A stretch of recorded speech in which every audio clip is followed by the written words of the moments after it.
They encourage us, they show us ways of developing and improving our character. And in this book, the Shaykh, he talks about our character with Allah subhanahu wa ta'ala, that worshipping Allah is part of good character. Worshipping Allah is part of good character. We would think the opposite, right? We would think that it's part of worship of Allah to have good character. But actually, worshipping Allah subhanahu wa ta'ala is part of good character. So I wanted to continue, last time we were talking about our good character with our bodies, with the self. So he talks about, the chapter is about the self, and then he breaks the chapter of the self into the body, into the mind, and into our spiritual, our soul. Okay, the mind, body, and the soul. So, we talked about last time the body and how we have to give the body its right. Give the body its right. And, and so last time, we talked about, smelling good, exercising, looking good, being fit, being healthy, eating right, all of those things. But we talked about them quickly. And, I felt that, because a lot of times people don't know sometimes simple things. Like, for some of us, like we might be in the medical field, or we might have a relative in the medical field, and they tell us simple things like, oh, what kind of food is healthy to eat? Right? What kind of food is not healthy to eat? And so sometimes some people don't have that kind of access, and so, we want to make sure that we educate the entire community. This is, this way, when everybody knows how to eat healthy, then everyone's eating healthy. Everyone's exercising, everyone's taking care of their body, and this is the way that we lift the community up. Okay, it's not to have this knowledge in a few people, and you can go to them for questions and answers. No, you increase the literacy in all of these things amongst the entire community, inshallah ta'ala. So I want to focus on three things that is part of taking care of your body, and that is, number one is eating. So there's two things about eating you need to know. One is, don't overeat, and the other one is eating healthy. Eating healthy foods. And along with eating healthy foods is the common sense that don't eat unhealthy foods. So somebody give me an example of an unhealthy food. Yes. Anything fried. Anything fried is very bad. It's not a little bad. It is very bad for your body. For several reasons. Number one, it's cooked in oil. Oil is not good for you, okay? A little bit of olive oil. Olive oil is like the best kind of oil. But, vegetable oil, corn oil, canola oil, these are the kind of oils that fried foods are cooked in. These oils are horrible for your body. Absolutely horrible. And, all of the cultures, every culture, you can name the Desi culture, Indo-Pak culture, right? We love our samosas and pakoras and everything, right? You look at the Arab culture, right? You can look at the American culture, right? Look at the American, you have, the fried foods everywhere, right? Fries are with everything, and then chicken and, all these things. So the thing about eating, so should you never eat them? No, you can eat them. I would say fried food you can have once every 4 months. Okay? So if you have fried food more than once a month, that's a problem. Maybe even once a month, maybe, okay, let's say you're trying to cut back, you say once a month is okay. But anything more than that, you have to make sure. If they can grill it for you, obviously if you're cooking at home, which is the best thing to do, because you know exactly how much salt there is. Extra salt is going to give you high blood pressure. Extra sugar in anything is going to increase your sugar and cause diabetes. Right? So simple things, but people don't think about them. Like for example, people don't realize that, the amount of sugar in one gulab jamun or one slice of basbousa is how much? Too much. But probably, maybe 8 to 10, maybe 6 teaspoons in one piece. Right? In soda, right? There's 12 spoons of sugar in one can of soda. Right? And there's some people who will drink two sodas in one sitting. I can't remember the last time I drank soda. Maybe 2 years ago, 3 years ago. Right? and I'm fine. Like nothing happened to me, right? So I mean, there's nothing, even if it's free, and the masjid should have a policy of no soda, no juice. There should never be, the masjid should never sponsor an event where they provide anything with sugar in it. Never. It's completely unacceptable. Okay, it's not because we're boycotting Coke or Pepsi. Yeah, we are actually. On Friday we were serving Coke products. So inshallah ta'ala, that's another suggestion. Don't buy Coke and Pepsi products. But nonetheless, don't drink soda of any kind. Okay, so no fried food. Okay, once a month. Really, more than once a month is too much of fried foods. Okay, grilled is great because even the fats will, when you grill it, the fats will melt out of it. So avoiding unhealthy foods, right? Something with high sugar, high salt, and fried foods, oily foods, right? And if you're gonna put oil, you use things like olive oil. Okay, it's very healthy for you. But again, you do it in moderation. So that's avoiding, the bad foods. Yeah. Yeah, air fryer is better because there's no oil. Yeah. Yeah, so, I mean, like a little bit of, sometimes you have to, put some on the pan to, if you're like frying an egg or something like that. So those kinds, that amount is okay. So again, those are unhealthy. And then so healthy foods are things that are natural. Things that come from the ground. All vegetables. Right? So imagine, how many calories are in a donut? How many? 350, maybe 400. Like the small donuts, maybe 300, maybe a little less than 300. Okay, in one donut. And some of us, when masjid has donuts, masjid shouldn't bring donuts. Okay, you want a snack? How about an apple? How about a banana? How about an orange? Right? They taste good. They have sugar. They have, give you energy if you need a snack. Never buy. I mean, we should not be serving these things. And this is why this kind of education is good to elevate the community. Right? It makes all of us better. For kids, no juices. No, not for kids either. And this is wallahi, this is why we have to, even though there's no kids here, some kids, but you should not teach your kids to have donuts.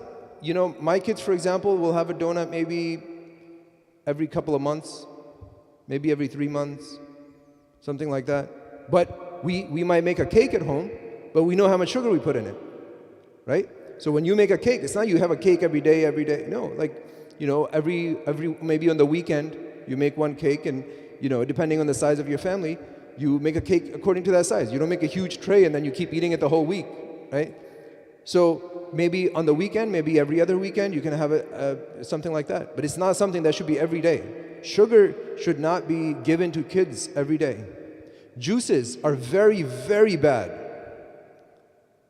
The only kind of juice you should give, if you're going to give juice, first of all, you don't need to give them juice. I mean, if you want orange juice, eat orange. I mean, why do you need juice? Drink water if you're thirsty, which you should. Right? And then if you want, there's vitamin C and okay, then give them the orange. Let them eat the orange. So if you have to give them juice, if it has to be juice that says 100% juice on it. Make sure you read the back or the front or wherever it says 100% juice. Most juices, the cheap ones especially, they have 5-10% juice and 95% sugar and water. So very, very bad. And those high C juices and those kinds of things, yeah, on Eid or something like that, if the masjid's providing, the community's bringing, okay, that's fine, those are holiday, we celebrate those kinds of things, that's fine. But as a habit, we should not. And we need to teach our kids, this thing I just told you, so imagine the oil, right, when it goes in your body, and the oil, if you drop a few drops of oil somewhere and it gets cold, what happens to the oil? It solidifies, right? So I told my kids, and this is why, I think we need to understand this ourselves so we can teach our children. So I was telling my kids, one day we were having pizza, right? And, one pizza, obviously, and we don't have pizza often, okay? I just want to tell you, maybe 3 or 4 times a year, okay? So every maybe 3 months, 4 months, something like that, okay? So we were having pizza one day, And I told my kids, and my youngest is like 5 and my oldest is 15. So all my kids between those ages. So they understand very clearly, right? When something solidifies. So I told them, I said, this oil, when it goes in your bloodstream, in your arteries, it solidifies and it makes plaque. And the arteries, they get smaller and smaller because this is solidifying around in the arteries. Wallahi, I will tell you, my daughter put down her pizza. She said, I'm not eating pizza. So, don't, like, it's not a matter of, oh, my kids won't understand. She was like 10 or 11, right? And every time, if we don't say it often, like, let's have pizza, but whenever we do, it's like, oh, we're gonna have pizza? Like, it's not something we celebrate, right? And that's the attitude we should have towards foods that are bad. Like, oh man, I don't want to eat that. When you eat it, you should feel guilty. Like, oh man, I'm not gonna eat that again. So this is the way that we should be. And towards good food, healthy food. You see an apple, be like, oh, I want to grab that apple, right? Grab the fruit, right? So eat these things and even like 100% juice, right? There's no need to give them 100% juice because you can give them the fruit, right? And so one glass of orange juice probably has like 3 or 4 oranges squeezed into it, okay? But that's too much sugar. So even though it's healthy because it's natural, it's too much sugar. Okay, so simple things that you want to remember. Number 2, so we talked about healthy food, what to eat and what not to eat. Again, going back to the things you should eat is natural things, right? Things that come from the ground, right? All kinds of vegetables. You want to eat fruits, you can eat fruits. You want to eat vegetables, eat vegetables, right? And then you have like the grains and things, and then you have your like seafood. Seafood is very healthy. So there's oil that is in the fish, right? You guys heard about fish oil probably, right? Yeah, your omega-3 fatty acids and things like that. That is in the fish. Fish is very healthy. Fish has oil that is actually the opposite of the other oil. The other oil, it clogs your arteries and makes them smaller and gives you a heart attack and stroke. That's what a heart attack is. Your arteries are clogging. It's like a clogged pipe, right? If you have daughters, right? They shower and their hair gets clogged in the drain and the water doesn't pass, right? So, and then you empty it out, you clean it out, and then it's fine. The same way, your arteries are getting clogged, they're getting narrow, blood's not passing. When they close, that part of your heart will die. That's called a heart attack. And if it happens in the brain, it's called a stroke, right? So to prevent these things, you exercise, you eat right? And don't eat the things that are bad for you and try to eat the good things. Seafood, fish happens to be of the good things. But knowing us, what do we do with fish? How do we eat it?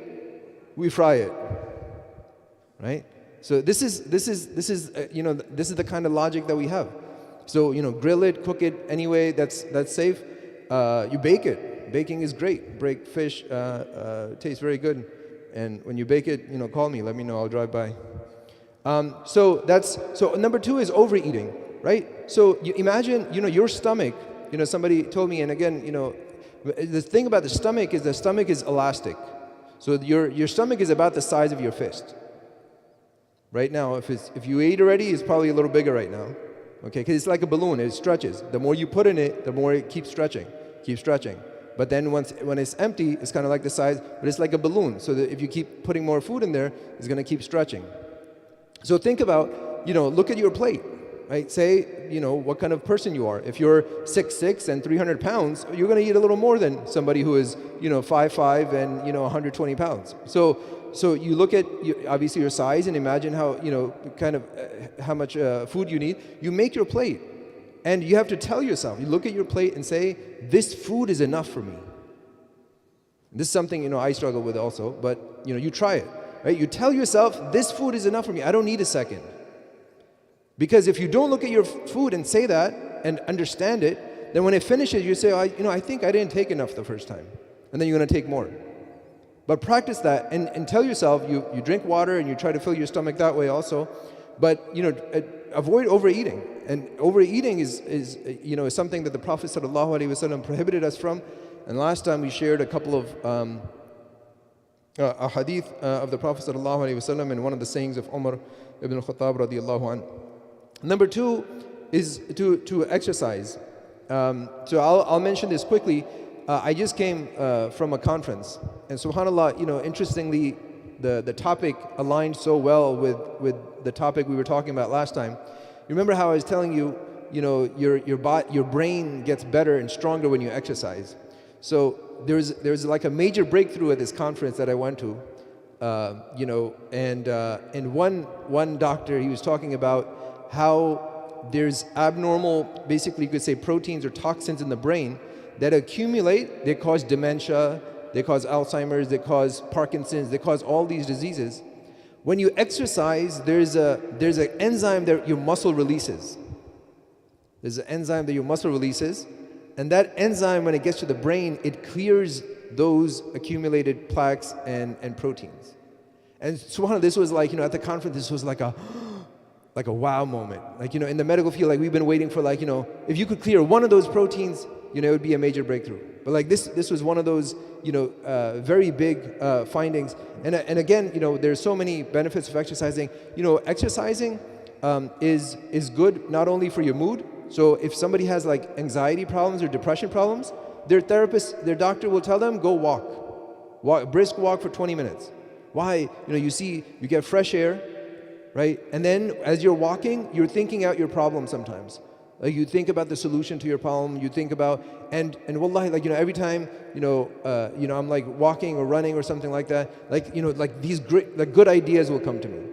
Like, what kind of, if I'm thinking of a khutbah topic or I'm thinking about explaining some concept to somebody, like these things will come to me because your brain is getting all that oxygenation, because your body is pushing all that blood flow out.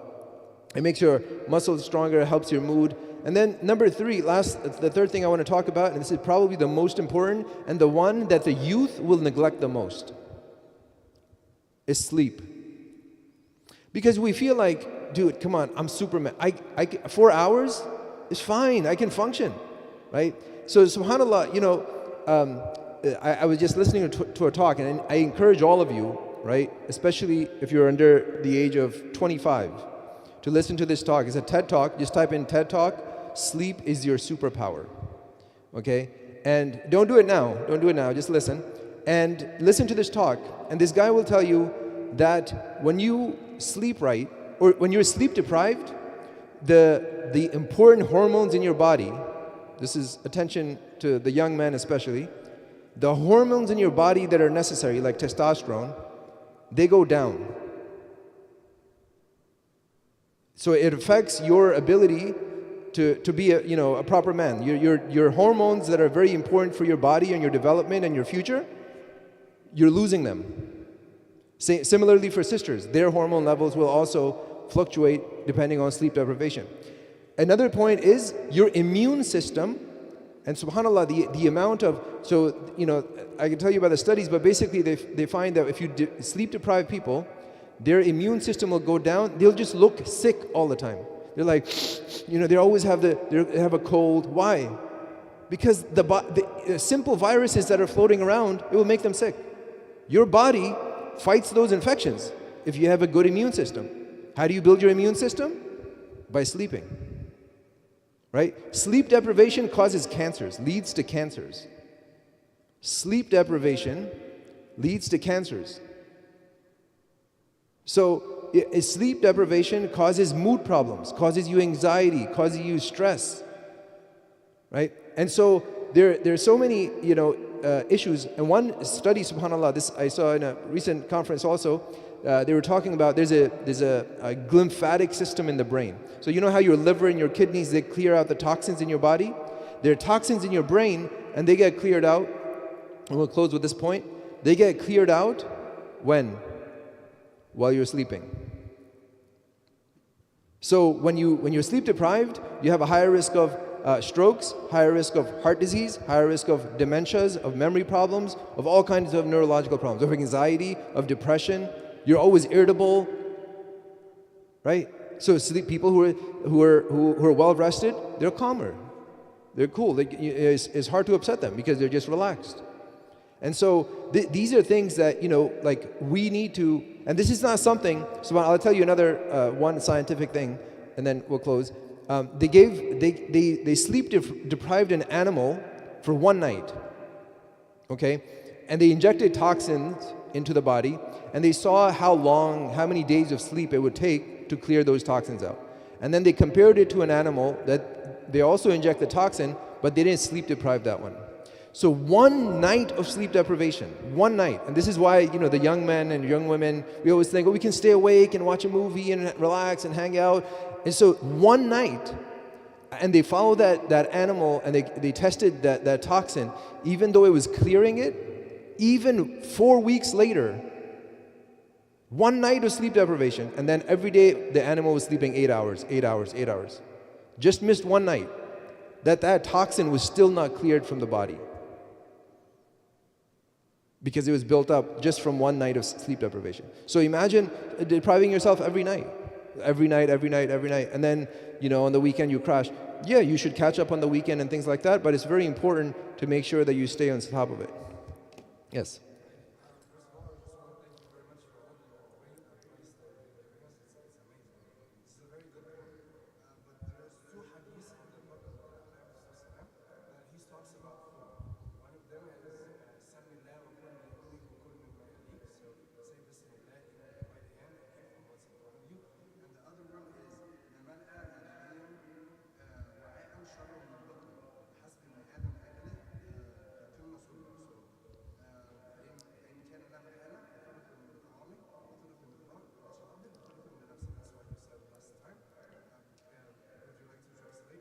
Yeah, so basically, if the Prophet ﷺ, he said, this is the hadith that we mentioned last time, he says there is no worse container that a children of Adam, Bani Adam, can fill than their stomach.